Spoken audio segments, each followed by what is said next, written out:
Assalamualaikum warahmatullahi wabarakatuh.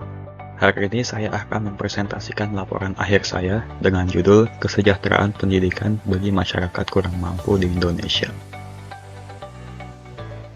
Sebelumnya, perkenalkan dulu, nama saya Raffiano Faizan Rahman dengan NIM 2802598900. Latar belakang. Kualitas pendidikan memegang peranan yang penting dalam kemajuan suatu negara. Dengan kualitas pendidikan yang baik, suatu negara dapat menghasilkan sumber daya manusia yang berkualitas baik dalam bidang spiritual, kecerdasan, dan keterampilan. Lalu, pendidikan yang berkualitas dan inklusif merupakan hak setiap warga negara. Namun, akses dan kualitas pendidikan di Indonesia belum sepenuhnya merata. Sarana, prasarana, dan tenaga pengajar belum memadai di wilayah-wilayah terpencil. Hal ini tentunya bertentangan dengan sila kedua dan kelima Pancasila yang berkaitan dengan SDG nomor 4 Quality Education. Berdasarkan data BPS tahun 2024, hanya 10,2% penduduk yang berusia di atas 15 tahun yang tamat perguruan tinggi, 30,85% lulusan SMA atau SMK, 22,79% lulusan SMP, dan 24,72% lulusan SD. Selain itu, ketimpangan rata-rata lama sekolah di mana di DKI Jakarta mencapai 11,5 tahun, sedangkan di Papua Pegunungan hanya 5,1 tahun. Krisis belajar dan literasi juga menjadi masalah di mana 70% anak SD belum bisa menguasai literasi dasar. Perumusan masalahnya ada 5, yaitu mengapa akses pendidikan yang berkualitas masih belum merata di Indonesia, terutama bagi masyarakat yang kurang mampu. Bagaimana kondisi ekonomi keluarga kurang mampu menjadi tantangan dalam keberlangsungan pendidikan di Indonesia. Bagaimana ketimpangan sarana dan prasarana pendidikan dapat memengaruhi kualitas pendidikan di Indonesia. Bagaimana peran pemerintah dan masyarakat dalam pemerataan kesejahteraan pendidikan ini, dan inovasi atau program berkelanjutan apa yang dapat diterapkan.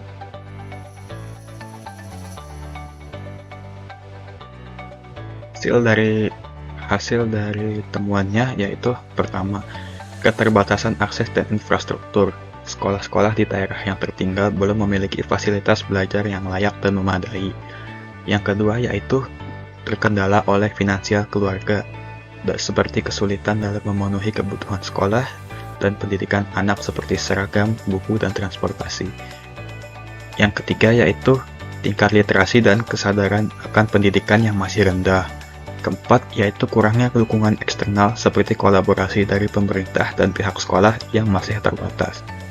Kelima yaitu metode pembelajaran yang kurang konstektual, yang masih bersifat satu arah dan kurang relevan dengan kehidupan sehari-hari.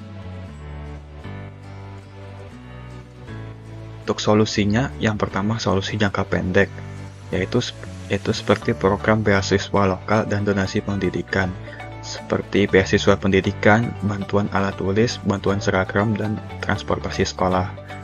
Yang kedua yaitu menyelenggarakan workshop, pelatihan, dan seminar bagi orang tua untuk meningkatkan kesadaran akan pentingnya pendidikan anak.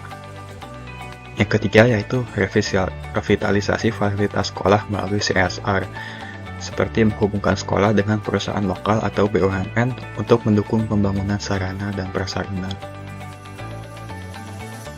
Untuk solusi jangka menengah, yang pertama yaitu program wisata edukasi berbasis kearifan lokal dan program belajar di luar kelas dengan pendekatan edukatif dan kultural. Yang kedua yaitu memberikan pelatihan ke guru tentang inovasi pembelajaran sehingga lebih relevan dengan konteks siswa. Yang ketiga yaitu menggunakan aplikasi informasi pendidikan, seperti menyediakan platform sederhana untuk menyebarkan informasi dan materi belajar.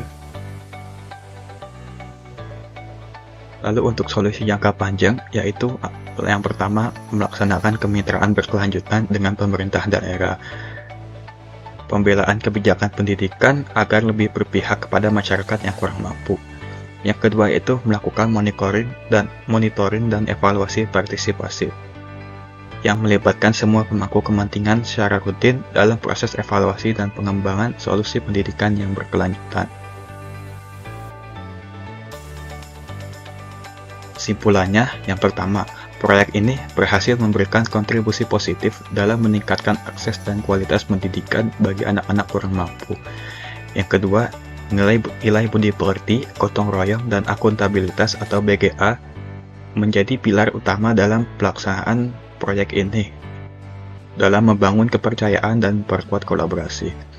Yang ketiga, hasil yang dicapai menunjukkan bahwa intervensi yang tepat sasaran akan memberikan dampak signifikan bagi kesejahteraan jangka panjang.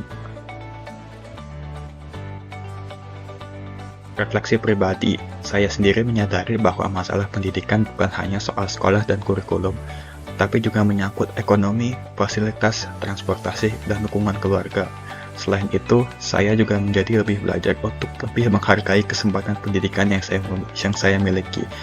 Kesimpulannya, proyek ini mengajarkan saya untuk lebih peduli, lebih bekerja sama, dan lebih menghargai arti pendidikan.